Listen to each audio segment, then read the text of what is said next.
যারা শেখ হাসিনা সরকারের আমলে গুমের শিকার হয়েছেন সেই সব ভুক্তভোগী চাইলেই আন্তর্জাতিক অপরাধ ট্রাইব্যুনালে মামলা করতে পারবেন বলে মন্তব্য করেছেন আইন, বিচার ও সংসদ বিষয়ক উপদেষ্টা ডক্টর আসিফ নজরুল।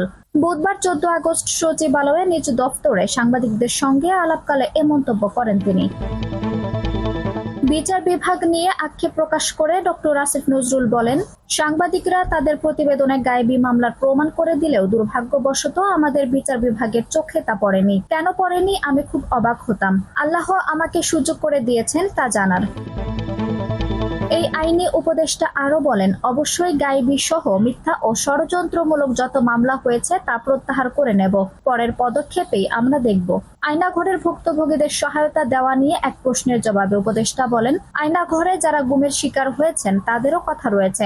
আন্তর্জাতিক অপরাধ ট্রাইব্যুনালে আসার সুযোগ তাদের রয়েছে। মনে রাখবেন, এই ট্রাইব্যুনালে যে কোনো ব্যক্তি মামলা করতে পারবেন, কাজেই তারা গুমের মামলা করতে পারেন।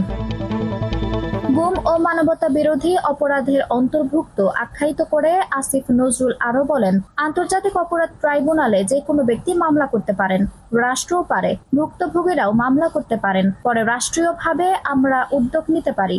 এটা নিয়ে আমরা সিরিয়াসলি ভাবিনি। আমরা এখন জুলাই হত্যাকাণ্ডে মনোযোগ দিয়েছি। তবে আয়নাঘরে গুমের বিষয়টি অত্যন্ত গুরুত্বপূর্ণ। কোনোভাবেই এটাকে খাটো করে দেখছি না। অবশ্যই এ ব্যাপারে ভুক্তভোগী পরিবারের যে কেউ আমাদের সহায়তা চাইলে আমরা সেটা করব, যোগ করেন আইন উপদেষ্টা। আঞ্জুম হক আরবি, টাইম নিউজ ডেস্ক।